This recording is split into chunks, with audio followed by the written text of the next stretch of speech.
Rescatan los restos de dos jóvenes atrapados en contenedores de un centro comercial incendiado en el centro de Lima. Johnny Coico y Vilma Seña, dueños de la Galería Nicolini, quienes habían habilitado un taller informal en el que supuestamente cambiaban las marcas de tubos fluorescentes por otras de mayor calidad, fueron sentenciados a 35 años de cárcel por los delitos de violación de la libertad personal y trata de personas agravada, con fines de explotación laboral y cautiverio. Según el OIT, afirma que las condiciones de trabajo descubiertas en el lugar se aproximaban a formas modernas de esclavitud, como el trabajo forzoso, que afecta a millones de personas en todo el mundo. Las víctimas de aquel mortal suceso son identificados con el nombre de Johnny Herrera Lania, de 20 años, y Jorge Luis Guamán Villalobos, de 19 años, a quienes explotaban laboralmente. Las autoridades no pudieron rescatar los cuerpos de los fallecidos hasta 6 días después de extinguidas las llamas, ya que la magnitud del incendio y las altas temperaturas ponían en riesgo la estructura del edificio e impidieron a los rescatistas acceder al ambiente, el mismo que estaba lleno de tubos fluorescentes y material altamente inflamable. En la pregunta 1 nos piden indicar el tema elegido. Nosotros elegimos el tema de la explotación laboral en Lima, Perú.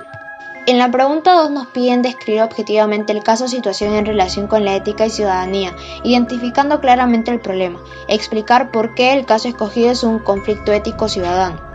Las víctimas laboraban en varios contenedores de metal que estaban asegurados con candados, ya que temían que estos puedan ser robados, lo que impidió que las personas abandonaran el lugar luego de que inició el incendio. El presidente de ese entonces, Pedro Pablo Kuczynski, catalogó el suceso como terrible e increíble, y además dijo que los responsables de ese incendio habían cometido un acto criminal. La Organización Internacional del Trabajo, OIT en Lima, rechazó las condiciones de trabajo que se aproximaban a formas de esclavitud modernas. En la pregunta 3 nos dicen, según su criterio, quiénes intervienen en esa situación, quiénes se benefician y perjudican en esta situación y cómo asume cada uno su responsabilidad. En este caso intervienen Jovi Herrera y Jorge Guamán, las víctimas, agentes de criminalística, médicos legistas y la OIT. Se benefician los familiares de los fallecidos, ya que ante aquel trágico accidente estos fueron indemnizados.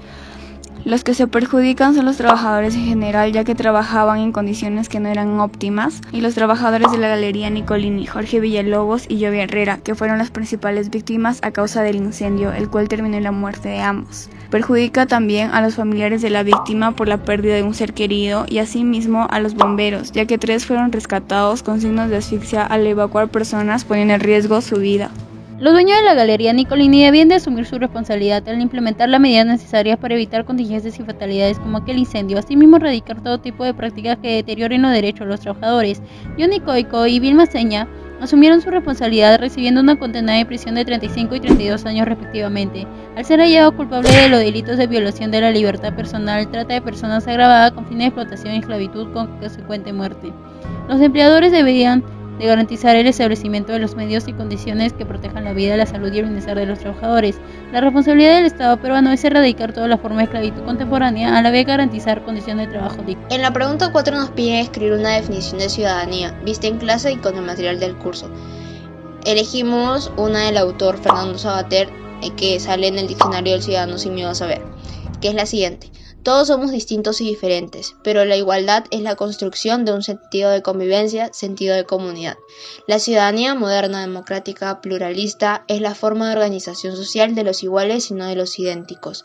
El pueblo exige un espacio público donde ejercer la participación. En la pregunta 5 nos piden identificar al menos 2 derechos y 2 deberes en el caso. Pueden consultar diferentes documentos tales como la Constitución Política, la Declaración de Derechos Universales, los Códigos Civiles, entre otros. Explicar por qué se cumplieron o no en el caso propuesto y qué consecuencias tuvo.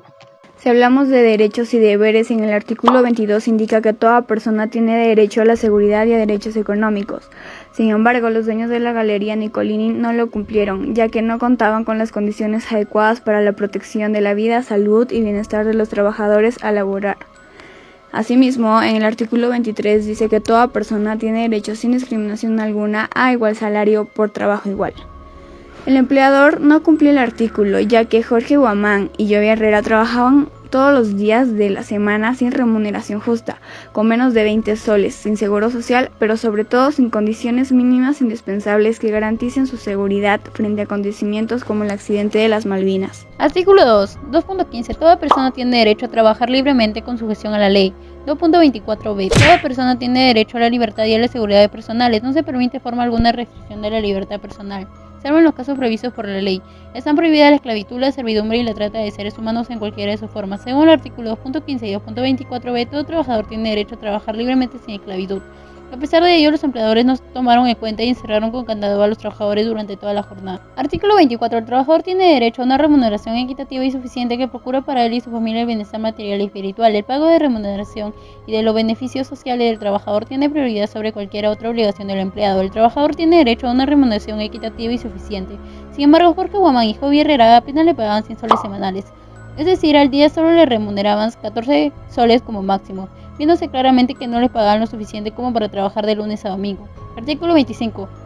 La jornada ordinaria de trabajo es de 8 horas diarias o 48 horas semanales como máximo. En caso de jornadas acumulativas o atípicas, el promedio de horas trabajadas en el periodo correspondiente no puede superar dicho máximo. En este caso, los empleadores no cumplieron el artículo porque hacían trabajar a Jovi Herrera y Jorge Guamán más de 12 horas, es decir, 84 horas semanales. Deberes. Constitución política. Artículo 22. El trabajo es un deber y un derecho. Es base del bienestar social y un medio de realización de la persona.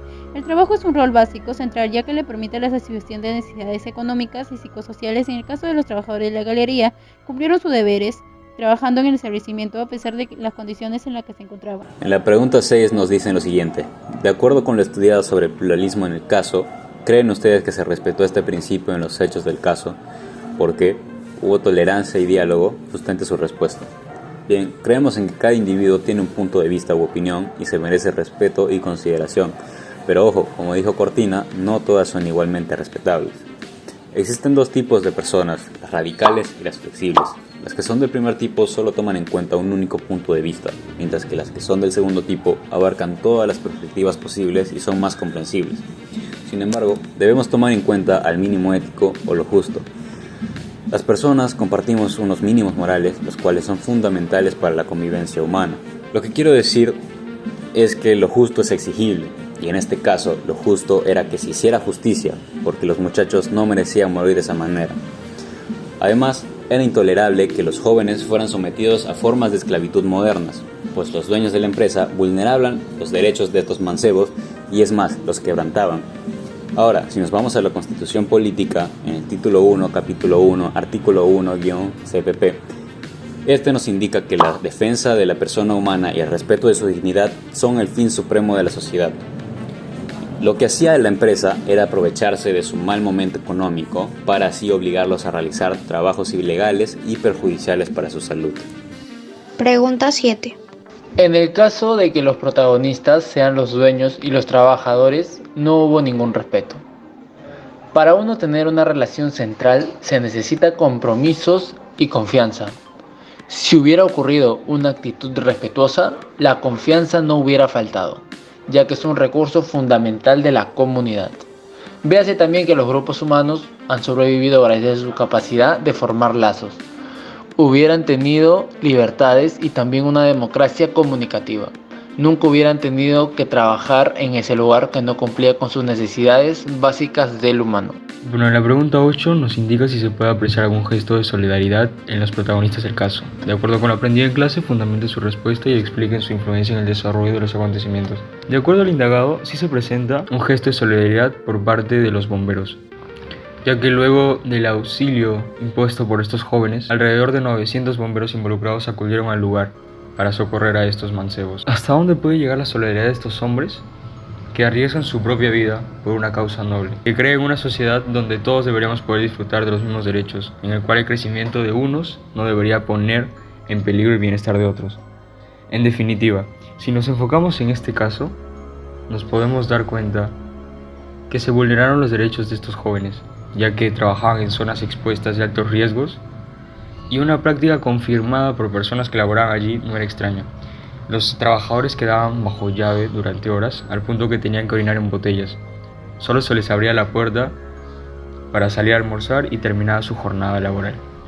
Estamos hablando más allá de una simple informalidad laboral.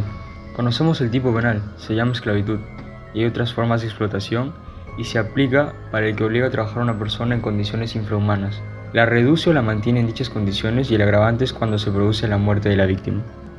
Y según Adela Cortina, no podemos sentir compasión por lo que nos resulta indiferente, sino por los que nos resultan importantes. Estos dueños no veían a estos jóvenes como iguales, y mucho menos importantes.